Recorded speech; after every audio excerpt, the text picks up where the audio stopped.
ಹಾ, ಕರ್ನಾಟಕ ರಾಜ್ಯದ ಪೊಲೀಸರು ಬಂದು ನಾನು ಕೊಟ್ಟಂತ ಹೇಳಿಕೆ, ಯಾರು ಕರ್ನಾಟಕದಿಂದ ಅಯೋಧ್ಯೆಗೆ ಪ್ರಯಾಣ ಮಾಡ್ತಾರೆ ಅವರಿಗೆಲ್ಲ ಸುರಕ್ಷತೆ ರಕ್ಷಣೆ ಕೊಡಬೇಕು ಅನ್ನೋ ಹೇಳಿಕೆ ಮೇಲೆ ನನ್ನ ವಿಚಾರಗಳನ್ನು ತಿಳಿದುಕೊಳ್ಳಕ್ಕೆ ಬಂದಿದ್ರು.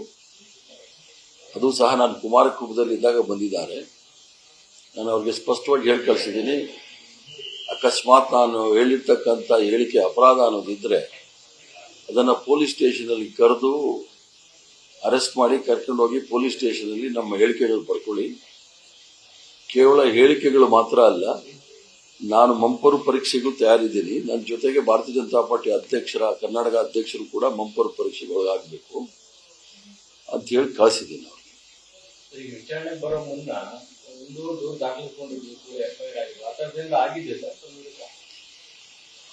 ಈಗ ನಾನು ಹೇಳಿಕೆ ಕೊಟ್ಟು ಸುಮಾರು ಈಗಾಗಲೇ ಒಂದು 20-25 ದಿವಸ ಆಗಿದೆ.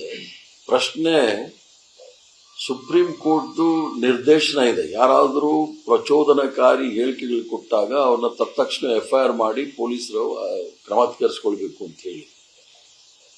ಕಲ್ಲಡ್ಕ ಪ್ರಭಾಕರ್ ಭಟ್ರ ಮೇಲೆ ಯಾವುದೇ ಕ್ರಮ ಇಲ್ಲ, ಉತ್ತರ ಕನ್ನಡ ಲೋಕಸಭಾ ಸದಸ್ಯರ ಮೇಲೆ ಯಾವುದೇ ಕ್ರಮ ಇಲ್ಲ. ನಾನು ಕರ್ನಾಟಕದ ಜನತೆಗೆ ರಕ್ಷಣೆ ಕೊಡುವ ಅನ್ನೋ ವಿಚಾರ ಅದು ಪ್ರಚೋದನಕಾರಿ ಆಗಿದ್ರೆ ಅದು ಪ್ರಚೋದನೆ ಆಗಲಿ, ನನ್ನ ಮೇಲೆ ಕೇಸ್ ಬುಕ್ ಆಗಲಿ, ಅದಕ್ಕೆ ನಾನು ತಯಾರಿದ್ದೀನಿ. ಆದ್ರಿಂದ VVI ಆ ಟ್ರೀಟ್ಮೆಂಟ್ ನನಗೆ ರತ್ನ ಕಂಬಳಿ ಬೇಕಾಗಿಲ್ಲ, ರೆಡ್ ಕಾರ್ಪೆಟ್ ಏನು ಬೇಕಾಗಿಲ್ಲ.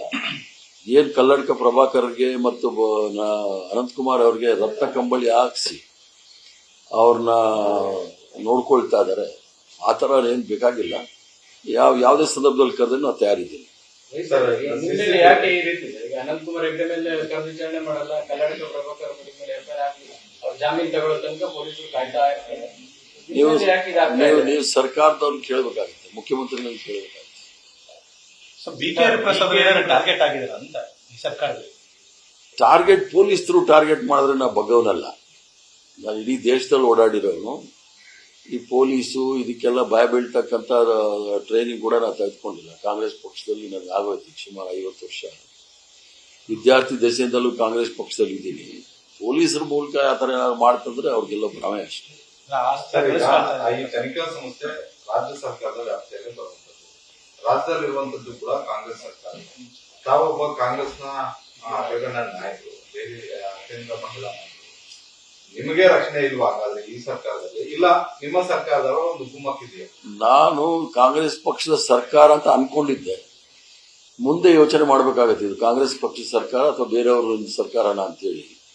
ನನ್ನ ಪರಿಸ್ಥಿತಿನೇ ಈ ತರ ಆದ್ರೆ ಸಾಮಾನ್ಯ ಕಾರ್ಯಕರ್ತನ ಪ್ರಶ್ನೆ ಏನು ಅನ್ನೋದು ಈಗ ಪ್ರಶ್ನೆ ನನ್ನಲ್ಲಿದೆ. ಅದರಿಂದ ಭಾರತೀಯ ಜನತಾ ಪಾರ್ಟಿಯವರು ಇದ್ದಾಗಲೂ ಸಹ ಒಂದು 2-3 ಕೇಸ್ ಬುಕ್ ಮಾಡಿದ್ದಾರೆ, ಅದು ಬೇರೆ ಪ್ರಶ್ನೆ. ಇವರು ನಾವೇನಾದ್ರೂ ಪ್ರಚೋದನಕಾರಿ ಹೇಳಿಕೆಗಳು ಕೊಟ್ಟಾಗ ಮಾಡಬೇಕು. ಅದೇನಕ್ಕೆ ಮಾಡಿದ್ದಾರೆ ಅಂತ ಹೇಳಿ ಬೇರೆ ಸದಸ್ಯರ ಹತ್ರ ಮಾತಾಡ ನಂತರ. ಈಗ ನೀವು ಸಾಕಷ್ಟು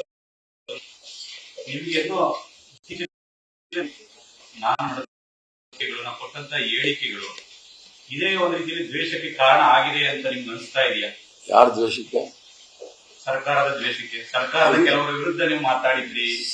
ಸರ್ಕಾರದ ವಿರುದ್ಧ ಮಾತಾಡಿದಾಗ ಅದು ಕ್ರಮ ತೆಗೆದುಕೊಳ್ಬೇಕು. ಸರ್ಕಾರದ ವಿರುದ್ಧ ನಾನು ಮಾತಾಡಲಿಲ್ಲ.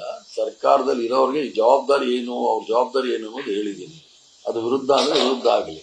ನಿಮ್ಮ ತಿಳುವಳಿಕೆ ಮತ್ತೆ ಸಲಹೆಗಳನ್ನೇ ಅವರು ಬೇರೆ ರೀತಿ ಅರ್ಥ ಮಾಡ್ಕೊಂಡು ಅದಕ್ಕೆ ನಾನೇನು ಮಾಡೋಕ್ಕಾಗಲ್ಲ. ನನ್ನ ತಿಳುವಳಿಕೆ, ನನ್ನ ಸಲಹೆ ಅದನ್ನ ಬೇರೆ ರೀತಿ ತೆಗೆದುಕೊಂಡ್ರೆ ಅದಕ್ಕೆ ನಾನು ಜವಾಬ್ದಾರನಲ್ಲ. ಸರ್, ಹಿಂದೆ ತಾವು ಮಾತಾಡಿದ್ರಿ ಸರ್, ಸಿದ್ದರಾಮಯ್ಯ ಹೆಸರು ಹೇಳಿದ್ದಿಲ್ಲ, ಪರೋಕ್ಷವಾಗಿ ಕಾಕಿ ಚಡ್ಡಿ ಹಾಕೊಂಡು ಇರ್ತಾರೆ ಇದೆಲ್ಲ. ಅದು ಆಮೇಲೆ ಅದೆಲ್ಲ ಹಳೆ ಕಥೆ ಆಯ್ತು, ಅದನ್ನೇ ರಿಪೀಟ್ ಮಾಡಬಾರ್ದು. ಟೇಪ್ ಅದು ಒಂದ್ಸರಿ ಹೇಳಾಯ್ತು, ಅದು ಆಯ್ತು ಬಿಡಿ. ಅದು ತಿರ್ಗಿ ಅದನ್ನೇ ಹೇಳ್ತಾ ಇದ್ರೆ ಸರಿ ಬರಲ್ಲ.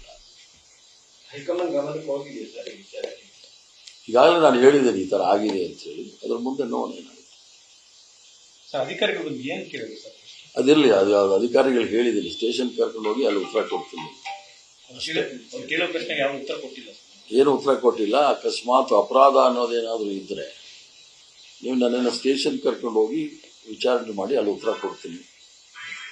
ಸ್ಟೇಷನ್ ಬರೋಕ್ಕೆ ಒಂದು ವಾರೆಂಟ್ ತಗೊಂಡು ಬನ್ನಿ ಅಂತ ಹೇಳಿ. ವಿತೌಟ್ FIR ವಿತೌಟ್ ಏನಿದೆ ಹೆಂಗ್ ಬಂದವರು ತಮ್ಮ ವಿಚಾರಣೆ ಮಾಡಿ ಅದ್ಭುತವಾದ ಸರ್ಕಾರ ನಮ್ದು, ಅದಕ್ಕೆ ಹಂಗೆ ಮಾಡೋದು.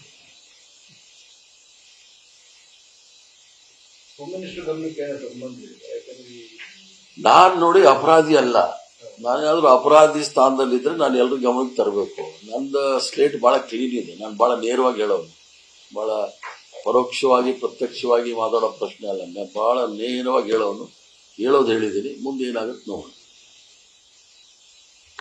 ರಾಜ್ಯದಲ್ಲಿ ಆಗ್ತಿರುವಂತ ಈ ಬೆಳವಣಿಗೆಗಳನ್ನ ತಾವು ಹೈಕಮಾಂಡ್ ಗಮನಕ್ಕೆ ಏನಾದ್ರು ತರುವಂತ ಕೆಲಸ ಅದಿರಲಿ, ಯಾಕಂದ್ರೆ ಈಗ ಹೈಕಮಾಂಡು ಇವರಲ್ಲೇ ಇರೋದ್ರಿಂದ ನೋಡೋಣ.